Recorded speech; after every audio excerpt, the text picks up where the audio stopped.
नमस्ते स्टूडेंट्स, आप सभी को मेरा प्यार भरा नमस्कार।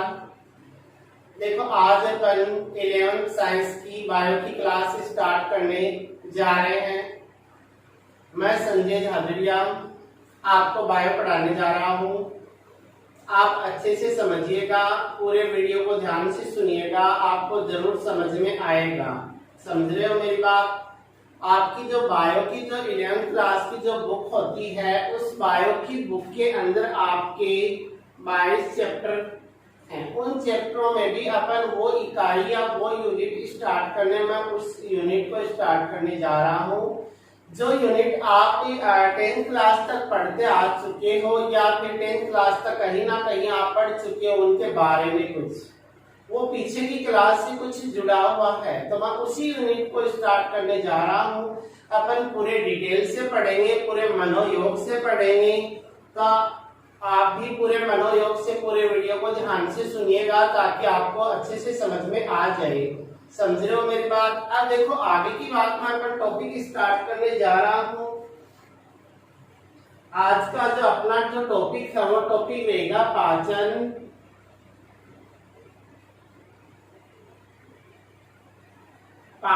एवं अवशोषण।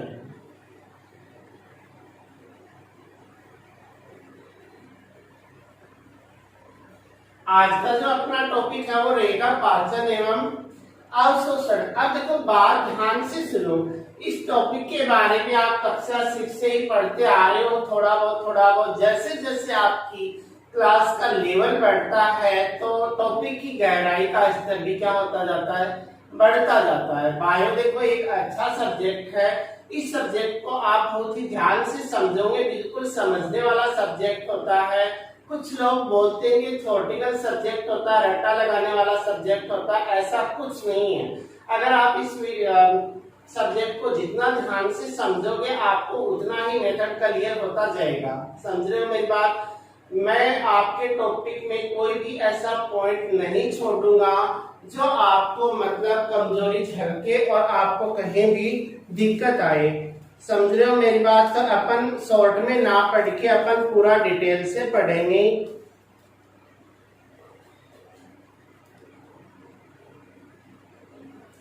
अब देखो, मैं टॉपिक स्टार्ट करने जा रहा हूँ, पाचन एवं अवशोषण। पहला पॉइंट तो यही आता है कि चैप्टर का नाम है कि पाचन। अब पाचन होता क्या है? देखो, जैसे ही अपन देखो किसी भी टॉपिक को पढ़ने के लिए अपन उसको डेली लाइफ से अगर जोड़ के पढ़ेंगे तो वो अच्छे से समझ में आएगा। देखो, खाना अपन रोज खाते हैं। खाना खाते हो तो क्या पचाया खाते हो या फिर अंदर जाके पचाते हो? अंदर ग्रहण करने के बाद ही तो पचाते हैं। अब देखो, करते क्या है कि सबसे पहले खाना खाया, जैसे रोटी खा रहे हो, रोटी का टुकड़ा अपने मुंह के अंदर लिया। मुंह के अंदर लेने के बाद दांतों से उसे अच्छे से इस प्रकार से पीसते हैं, चबाते हैं। समझ रहे हो मेरी बात? तो दांतों से चबा रहे हैं तो वो तो क्या कर रहे हो, उसका यांत्रिक पाचन कर रहे हैं। क्या कर रहे हो? यांत्रिक पाचन कर रहे हो। दूसरी बात ये कि आपके मुंह में जो लार है उसमें एंजाइम होंगे, फिर वो भोजन ग्रसनी में जाएगा, ग्रसिका में जाएगा, आमाशय में जाएगा, आमाशय में भी कुछ एंजाइम होंगे, फिर आपकी छोटी आंत में जाएगा, वहां भी कुछ एंजाइम होंगे। तो उन एंजाइमों के द्वारा उसका पाचन होगा। तो एंजाइमों के द्वारा हो रहा है, उसे बोलते हैं रासायनिक। क्या बोलते हो? रासायनिक। अब इन दोनों वर्ड को एक साथ अपन क्या कर दें, जोड़ दें कि जो भी खाना अपन ने खाया था सबसे पहले तो उसका यांत्रिक किया, उसके बाद उसका रासायनिक किया, और जो भी किया वही क्या है, पाचन है। तो अपन इसको एक परिभाषा के रूप में, एक डेफिनेशन के रूप में कैसे एक्सप्लेन करेंगे? देखो, ग्रहण किए गए भोज्य पदार्थों का ग्रहण किया, उसी को तो कर रहे हो, या बाहर पड़े को ही पचा देते हो? अंदर लेने के बाद ही तो पचाते हो।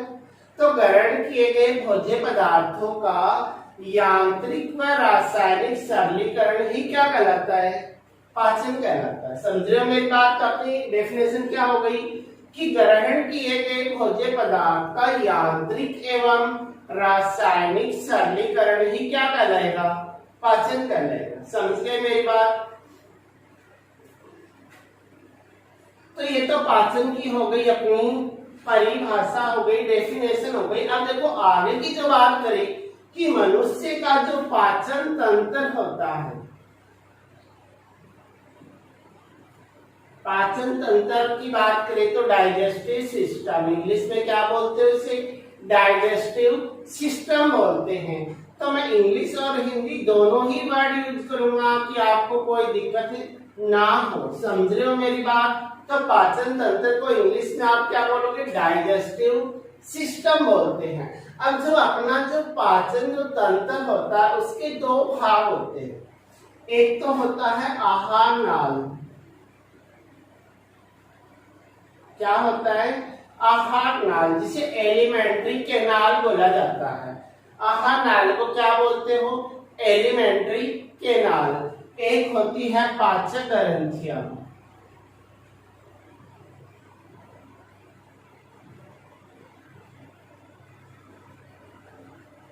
ग्रंथि किसको बोलते हैं, ग्लैंड को ग्लैंड बोला जाता है ग्रंथि को इंग्लिश में। अब देखो आहार नाल की बात करें, एलिमेंट्री कैनाल की बात करें तो इसकी शुरुआत मुख से होती है, फिर मुख अंदर मुंह फाड़ते हो मुख गुहा आती है, मुख से ग्रसनी आती है, फिर ग्रसिका आती है। तो ये सब पार्ट है। तो इसमें कौन कौन से पार्ट आते हैं, सबसे पहले मुख आता है, मुख के बाद अपना आता है मुख गुहा, मुख गुहा के बाद अपना पार्ट आता है ग्रसनी, ग्रसनी के बाद पार्ट आता है ग्रसिका,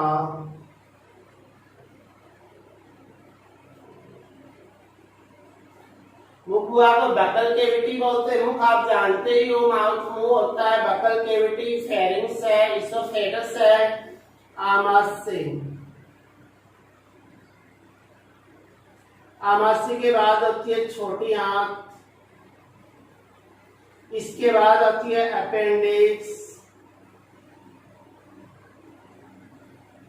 ये वाला वैसे कोई पार्ट नहीं है, वैसे क्या है, अवशेषी पार्ट है। और उसके बाद आती है बड़ी आंत,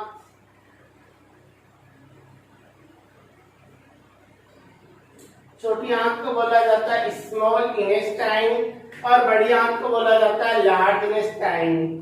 ग्रंथियों की बात करें तो इसमें कौन कौन सी ग्रंथियां होती है, एक तो होती है शुरुआत से मुंह से बात करें तो यहाँ लार ग्रंथि होती है। तो पहली ग्रंथि होती है लार ग्रंथियां।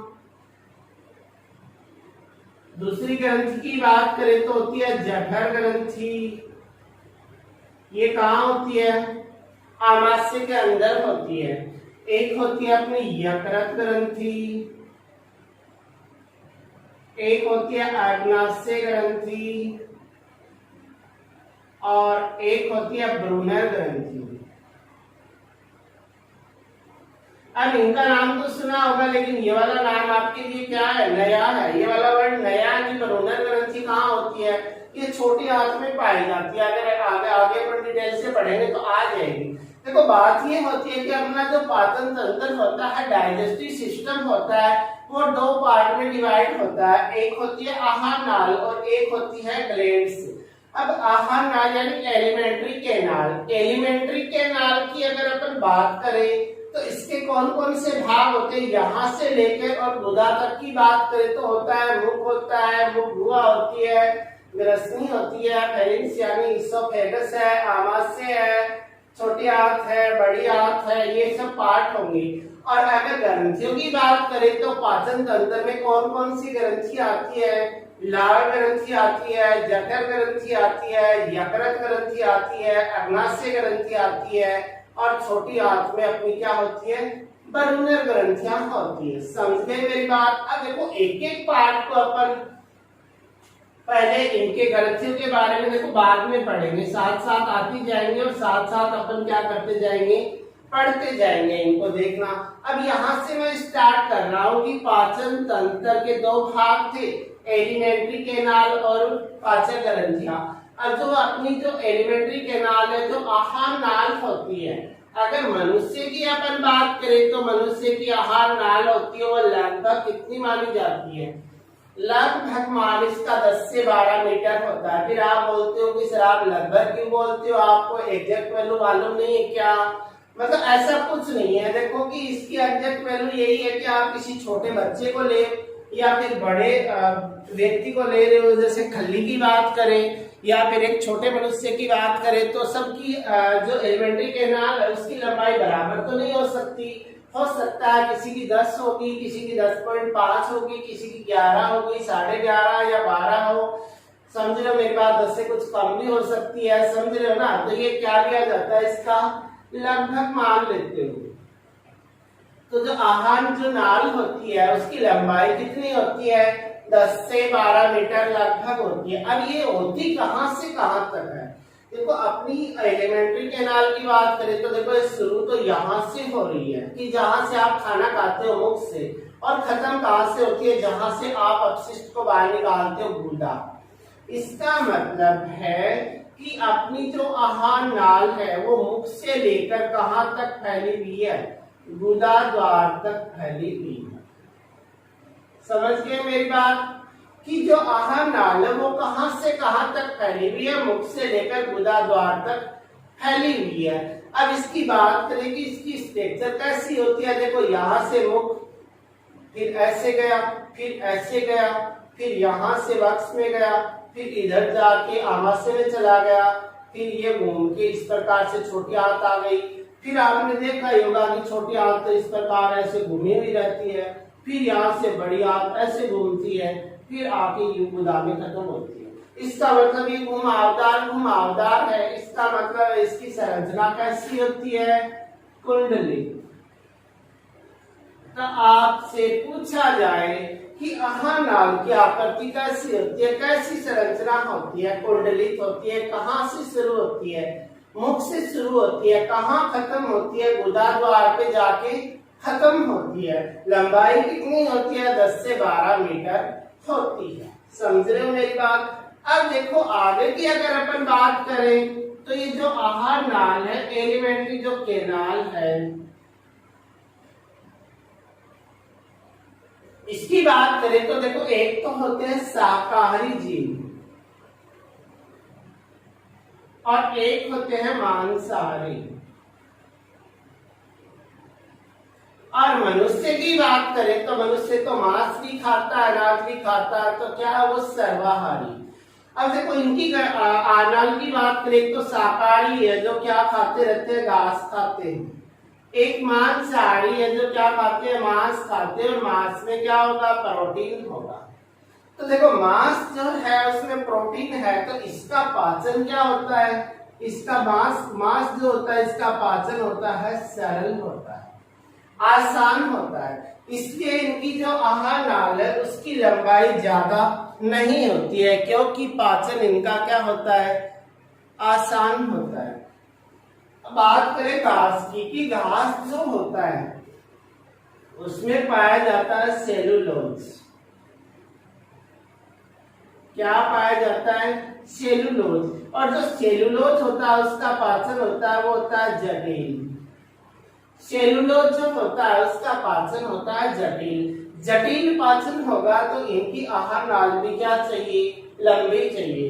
तो बात सीधी सी होती है कि जो शाकाहारी होती है उनकी आहार नाल होती है वो बड़ी होती है, और मांसाहारियों की आहार नाल क्या होती है, छोटी होती है। अब बात पूछी जाए क्यों होता है ऐसा, क्योंकि जो शाकाहारी होते हैं वो तो घास खाते हैं, घास में होता है सेलुलोज, और सेलुलोज का पाचन जटिल प्रक्रिया है, जटिल है तो इसकी आहार नाल क्या होगी, बड़ी होगी। मांसाहारी जो होंगे वो मांस खाते हैं, मांस का पाचन सरल है, इसलिए इनकी क्या होती है, आहार नाल छोटी होती है। समझ गए मेरी बात? तो अपन ने यहां तक पढ़ लिया। अब देखो आगे की बात करें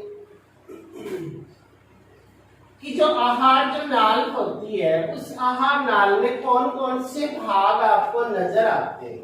पहली बात करें मुख, तो मुख की बात करें तो मुख तो आप सब जानते हो ये वाला पार्ट है, एक होठ नीचे है, एक होठ ऊपर है। तो अपन क्या बोले कि दो होठों से घिरा हुआ, इस प्रकार से दो होठ है, दो होठों से घिरा हुआ एक क्षैतिज छिद्र। देखो अगर कोई संरचना इस प्रकार है तो उसे बोलते हैं ऊर्ध्वाधर। तो आपका मुंह इस प्रकार खुलता है क्या, ऐसे ऊपर से नहीं खुलता ना, अगर कोई स्ट्रक्चर ऐसे खुले या ऐसी हो तो उसे बोलते हैं क्षैतिज। क्या बोलते हो? क्षैतिज। तो मनुष्य का मुख क्या है कि दो होठों से गिरा हुआ एक क्षैतिज छिद्र होता है। क्या होता है? एक क्षैतिज छिद्र होता है। समझ गए मेरी बात? अब जो मनुष्य के जो होठ होते हैं, देखो मनुष्य के होठ इस प्रकार तो नहीं है। अगर अपन सामने की ओर देखें इस प्रकार से, इस प्रकार ऐसे यहाँ से बाहर की ओर आया और अंदर फिर चला गया, इसका मतलब ये इस प्रकार ऐसे आधे चांद की तरह। तो अपना मुख कैसा होता है? अर्धचंद्राकार। कैसा होता है? अर्धचंद्राकार होता है। कैसा होगा? अर्धचंद्राकार। अब देखो आगे की बात आती है कि मनुष्य के जो होठ होते हैं, उन होठों में, मनुष्य के जो होठ होते हैं उन होठों में क्या पाई जाती है? लेबियल ग्लैंड पाई जाती है। लेबियल ग्रंथियां पाई जाती है और ये ग्रंथि क्या करती है? एक तरल चिकने पदार्थ का स्त्राव करती है। उसके कारण अपने जो होठ होते हैं वो चिकने बने रहते हैं। चिकने बने रहते हैं, मुलायम, चिकने बोले या फिर आप मुलायम बोल सकते हो, मुलायम बने रहते हैं। समझ गए मेरी बात?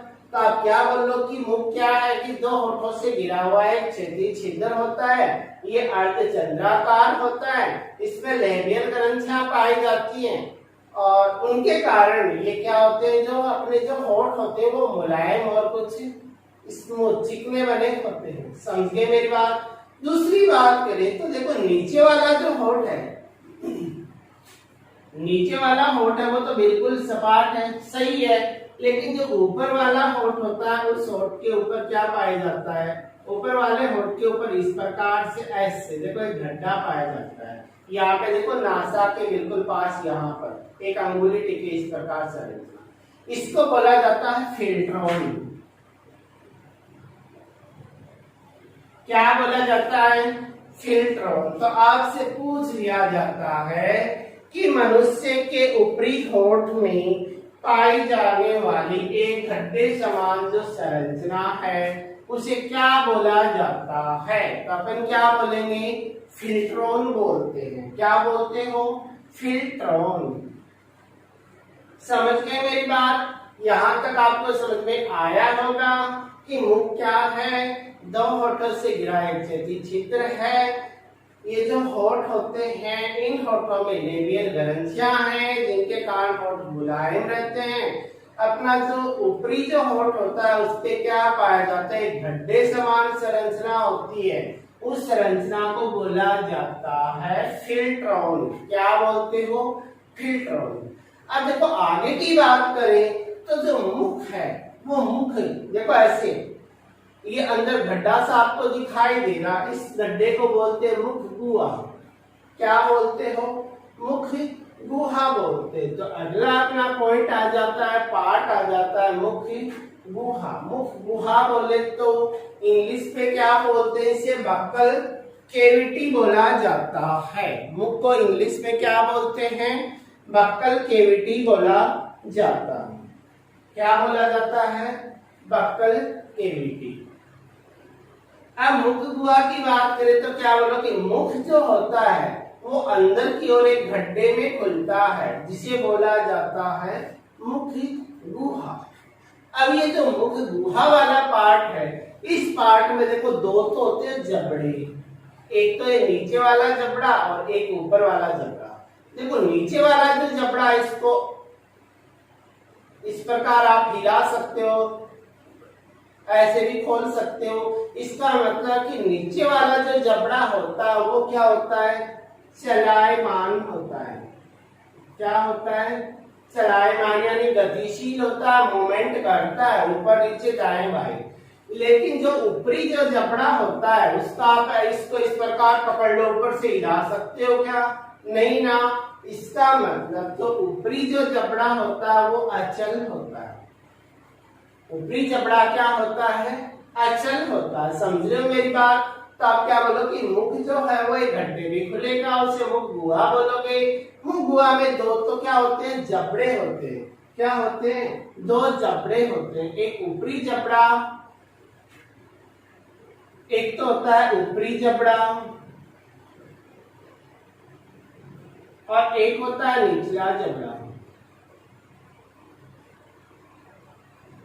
ऊपरी जबड़ा होता है वो अचल होता है और निचला जबड़ा होता है वो चलायमान होता है, गति करता है, मूवमेंट करता है। समझ गए मेरी बात? अब देखो आगे की बात करें तो जो मुख जो गुहा होती है इसके भी दो भाग होते हैं। एक तो होता है परघाण, क्या बोलते हैं? परघाण। और एक होती है मुख गुहिका, एक होती है मुख गुहिका। क्या बोलते हो? मुख गुहिका। अब देखो परघाण क्या है? देखो अपने ये जो होठ है इस प्रकार ये, और इसके अंदर ये दांत हैं, ये अपने गाल हैं। इन गालों के और इन होठों के और इन दांतों के बीच का ये वाला पार्ट, ये आगे वाला ये पार्ट, इस पार्ट को बोला जाता है परघाण। क्या बोला जाता है? परघाण। तो आपसे पूछे कि परघाण कहाँ स्थित होता है, तो आप क्या बोलोगे कि मनुष्य के होठ हैं, गाल हैं और दांत हैं, इनके बीच का जो भाग होता है उस भाग को बोला जाता है परघाण। क्या बोला जाता है? परघाण। अब अगले पार्ट की बात करें कि मुख गुहिका। अब मुख गुहिका की बात करें तो दांत आ गए, दांत के आगे का ये गड्ढा, इस गड्ढे को बोला जाता है मुख गुहिका। तो अपन क्या बोले कि दांतों के आगे का पार्ट तो क्या है? परघाण, और पीछे का पार्ट क्या है? मुख गुहिका। अब ये जो मुख गुहिका वाला पार्ट होता है इसमें भी क्या होता है? इसमें पाया जाता है तालु। क्या पाया जाता है? तालु। अब ये तालु देखो कहाँ होता है कि दांत की बात करें तो दांत के ऊपर देखो, यहां से ऐसे लगाओगे तो आपको ये इस प्रकार गड्ढा सा दिखाई देगा चंद्राकार, इसको बोला जाता है तालु। अब इस तालु को देखो जीभ से इस प्रकार ऐसे छू के देखना, जैसे दांत के पास वाला पार्ट है ना वो आपको ज्यादा हार्ड लगेगा, और जैसे जैसे जीभ आगे की ओर जाती जाएगी, चलती जाएगी, आपको थोड़ा चिकनाहट महसूस होगी।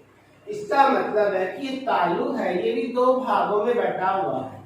एक तो होता है कठोर तालु और एक होता है कोमल तालु। एक तो अपना होता है कठोर तालु, एक होता है कोमल तालु। अब देखो कठोर तालु कौन सा है? ये दांत है, इस दांत के यहाँ पे पास वाला पार्ट, इसको कठोर तालु बोलते हैं। ये हार्ड है, ये अस्थियों से बना हुआ है, इसलिए क्या है? ये हार्ड है। अगर कोमल तालु की बात करें तो ये कोमल तालु का होगा कि कठोर तालु के पीछे जाएं तो अपने को कुछ चिकनाहट सी महसूस हो रही है, और उस भाग को बोलते हैं कोमल तालु। अब ये जो कोमल तालु ये तो अस्थियों से बना होता है, और ये वाला बना होता है संयोजी उत्तक। ये वाला तो बना होता है अस्थियों से और वो वाला बना होता है संयोजी उत्तक। अब देखो और भी आगे जाए, ऐसे शीशे के सामने आप खड़े होकर मुंह फाड़ते हो तो आपको इस प्रकार से खेलती हुई संरचना दिखाई देती होगी, उसको बोला जाता है येवला। क्या बोला जाएगा? उस संरचना को बोला जाता है येवला। अब ये जो तालु ऊपर वाला, ये तालु वाला पार्ट है, इसके ऊपर क्या है? ये नासा मारक है। इसका मतलब तालु है, मुख गुहा और नासा मारक को क्या करता है? अलग अलग करता है। समझ रहे हो मेरी बात? आपको एक ही बात समझ में आ रही होगी। देखो मैं हर एक पॉइंट बताऊंगा, कौन सा पार्ट कहाँ है, वो ऐसा क्यों है, उसका रीजन क्या है, हर एक बात बताऊंगा।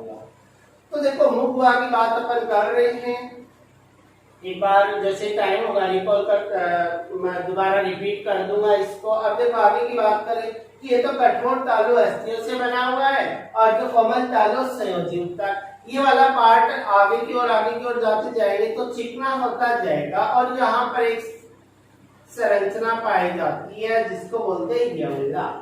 अब देखो ये येवला क्या है कि जैसे रात के समय अपन सो रहे होते हैं, कुछ लोग होते हैं जैसे कुछ मनुष्य है, महिलाएं हैं, पुरुष हैं, उनमें देखो खर्राटों की आवाज आती है, अलग अलग टोन निकालते हैं रात के समय। कुछ लोग एकदम सुप्त रहते हैं कि सोए रहते हैं, पता नहीं होता कि इनको नींद आ रही है, सो साठ की आवाज भी नहीं आती। अब किसी को खर्राटे आ रहे, कोई ऐसे सो रहा है, उनका रीजन क्या है कि एक रीजन तो ये भी होता है कि मनुष्य को खर्राटे आने का एक रीजन ये भी होता है कि जो उसकी यवला होती है उसका आकार क्या हो जाता है, बढ़ जाता, आकार बड़ा हो जाता है। जब वो सो रहा होता तो उसका आकार बड़ा हो जाएगा। जैसे ही यवला का आकार बड़ा होगा तो अंदर से सांस के साथ वायु आएगी ना, तो ये जो यवला ऐसे लटकी है, इस पे दाब पड़ेगा तो बार बार ऊपर की ओर जाके और कठोर तालू पे टकराएगी, बार बार जाके तालू पे टकराएगी। ऐसे तालू पे टकराएगी तो टकराने से एक ध्वनि पैदा होगी जिसको बोलते हैं यवला। क्या बोलते हैं? यवला। तो खर्राटे आने का एक कारण क्या होता है? यवला का आकार बढ़ जाना भी खर्राटे आने का कारण है। वैसे ये यवला काम क्या आ रही है? काम तो देखो ऐसे आ रही है कि जैसे अपन भोजन को अंदर ग्रहण करते हैं ना, तो ये भोजन को ग्रसनी में धकेलती है और नासा मार्ग को क्या करती है? बंद करती है, ताकि भोजन नाक में ना चला जाए। कहाँ जाए? ग्रसनी वाले पार्ट में जाए। समझ रहे हो मेरी बात? तो ये थी अपनी मुख गुहा। अब देखो कि और भी बात करें तो मुख जो गुहा होती है, मुख गुहा में भी कुछ पार्ट होते हैं। अब देखो मुख गुहा में कौन कौन से भाग होंगे। जैसे मुख गुहा की बात करें तो मुख गुहा में एक तो पाई जाती है जीभ। क्या पाई जाती है? जीभ। एक पाई जाती है इसमें दांत, एक पाई जाती है इसमें लार ग्रंथियां, और यवला भी होती है। यवला के बारे में तो वैसे अपने पढ़ लिया। तो ये सब मुख गुहा के पार्ट होते हैं। तो मुख गुहा में कौन से पार्ट होंगे? जीभ होगी, दांत होगी, लार ग्रंथियां होगी और अपनी यवला होगी। समझ रहे हो मेरी बात? जीभ है, दांत है, लार ग्रंथियां है, यवला है। ये सब कहाँ पाए जाते हैं? अपने मुख गुहा के अंदर पाए जाते हैं। अब देखो एक एक पार्ट को अपन पढ़ें। जैसे पहले अपन जीभ को ही पढ़े। देखो जीभ, जीभ को आप अपने अंगुलियों से छू के देखिए, क्या आपको जीभ हार्ड नजर आ रही है? नहीं आ रही ना, इसका मतलब इसी अस्थियों से बनी हुई तो नहीं है। तो फिर ये किससे बनी होती है? ये बनी होती है मांसपेशियों से। तो पहली बात तो यही है कि आपसे पूछा जाए कि जीभ किससे बनी होगी? मांसपेशियों से। अब देखो और भी पढ़े तो जीभ को आप देखना बाहर निकाल के, क्या जीभ पीछे से निकल के आती है? आगे वाला पार्ट ही हिलता है? नहीं हिलता। आगे वाला पार्ट को ऐसे ऊपर भी घुमा सकते हो, नीचे भी घुमा सकते हो, बाहर भी निकाल सकते हो, लेकिन पीछे से ये क्या है? जुड़ी हुई है। अगर जीभ पीछे से ना जुड़ी होती तो जीभ को पता नहीं अपन दिन में कितनी बार बाहर निकाल के घूम रहे होते। समझ रहे हो ना मेरी बात? तो जो अपनी जो जीभ होती है वो, उसका जीभ का पीछे वाला पार्ट होता है वो तो जुड़ा हुआ होता है, और आगे वाला पार्ट क्या होता है? स्वतंत्र होता है। अब देखो जीभ की बात करें, एक बार मैं एक अच्छा सा डायग्राम बना देता हूँ जीभ का, ताकि आपको अच्छे से समझ में आ जाए।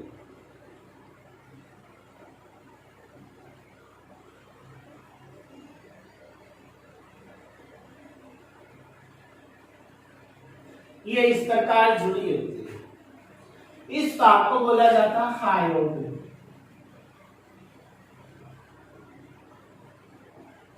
इसको बोला जाता है फ्रेनुलम। आगे क्या बोला जाता है? हायोड है, फ्रेनुलम है। अब देखो एक एक बात को अपन पढ़ेंगे कि ये जो अपनी जो जीभ होती है, इस जीभ पर क्या पाए जाते हैं?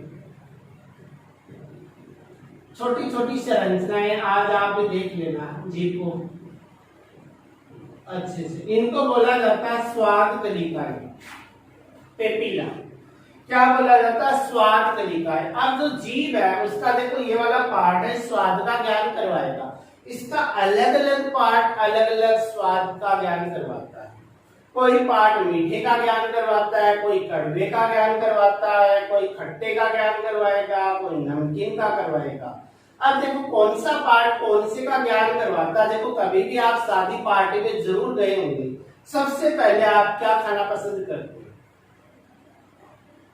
मीठा खाना पसंद करते हो नहीं करते हो? करते हो। मीठा खाना पसंद करते हो क्योंकि आपकी जो जीभ होती है उसका जो आगे वाला पार्ट होता है वो स्वाद ही कैसा देता है? मीठा देता है।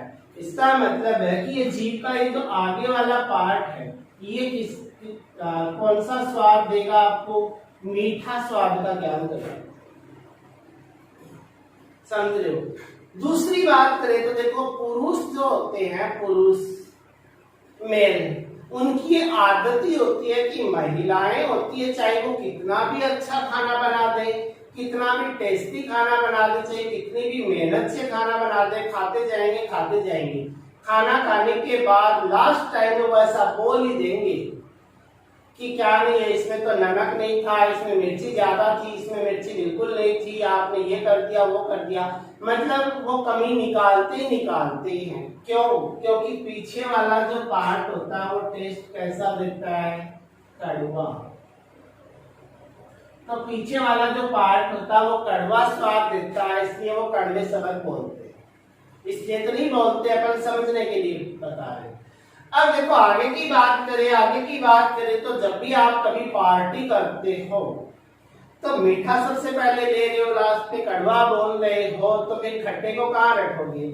आप बोलोगे कि खट्टे को भैया कहाँ रख दे? साइड में रख दे। तो क्यों? साइड वाला जो पार्ट होता है वो स्वाद कैसा देता है? खट्टा। साइड वाला जो पार्ट होता है वो कैसा स्वाद देगा? टेस्ट देगा, खट्टा देता है। और जब भी पार्टी करते हैं अपन तो नमकीन कहाँ रखते हैं? सबसे बीच में रखते हो नहीं रखते हो? तो इसके पास वाला ये जो पार्ट है यहाँ पर, ये जो पार्ट है यहाँ पर, ये नमकीन स्वाद देता है।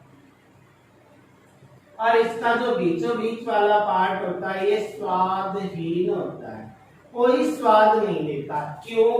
क्योंकि यहाँ पे क्या नहीं होती है? स्वाद कलिकाएं होती ही नहीं। समझे मेरी बात? तो ये तो थी अपनी जीभ। पीछे किससे जुड़ी हुई है? फ्रेनुलम से। और ये फ्रेनुलम किससे जुड़ी होती है? हायोड से। किससे जुड़ी होगी? हायोड। आपसे पूछा जाएगा कि अपनी जो जीभ होती है उसका आगे वाला पार्ट तो देखो स्वतंत्र होता है, गति करता है, पीछे वाला पार्ट जुड़ा हुआ है। तो जीभ का पीछे वाला पार्ट किससे जुड़ा होता है? फ्रेनुलम के द्वारा। फ्रेनुलम किससे जुड़ा होगा? हायोड से जुड़ा होगा। जीभ क्या करती है? स्वाद का ज्ञान करवाती है। क्यों करवाती है? क्योंकि इस पे क्या पाई जाती है? स्वाद कलिकाएं। क्या पाई जाती है इस पे? स्वाद कलिकाएं, जो हमें स्वाद का ज्ञान करवाती है। अब जो जीभ होती है उसका अलग अलग पार्ट होता है, वो अलग अलग टेस्ट देता है। कि सबसे आगे वाला पार्ट मीठा, लास्ट वाला पार्ट कड़वा, साइड वाला पार्ट खट्टा और बीच वाला पार्ट नमकीन। और सबसे बीच वाला जो पार्ट होता है वो कोई स्वाद नहीं देता, क्योंकि उसपे क्या नहीं पाई जाती? स्वाद कलिकाएं नहीं पाई जाती। समझ रहे हो मेरी बात? कि इसके स्वाद कलिकाएं नहीं होती। अब देखो स्वाद जो कलिकाएं होती हैं, जैसे जैसे व्यक्ति की उम्र बढ़ती है स्वाद कलिकाओं की संख्या क्या होती जाती है? घटती जाती है। तो जैसे जैसे उम्र बढ़ेगी तो जो वर्ग व्यक्ति होते हैं, बुढ़े होते हैं, तो उनको क्या होता है कि स्वाद कलिकाएं तो नष्ट होना शुरू हो गई, कम होती जा रही है, तो उनको स्वाद का ज्ञान कम होता है। इसलिए वो चुपचाप जो भी खाना देते हो वो खाने के बाद यही बोलते हैं कि खाना अच्छा था। समझ रहे हो? क्योंकि उनकी स्वाद कलिकाएं नष्ट होने लग गई है, उनको स्वाद का ज्ञान हो नहीं रहा। और जो युवा होते हैं वो सबसे ज्यादा कमियां निकालते हैं, क्योंकि उनमें स्वाद कलिकाएं ज्यादा होती। समझ गए मेरी बात? तो इसके साथ आपसे विदाई लेने का समय हुआ, और मुझे उम्मीद है कि आपको हमारा वीडियो बिल्कुल पसंद आया होगा। और आगे का जो टॉपिक है, जो पार्ट रह गए, अभी तक अपन ने मुगुआ तक ही पढ़ा, आगे का पार्ट अपन अगले वीडियो में पढ़ेंगे। Okay, bye.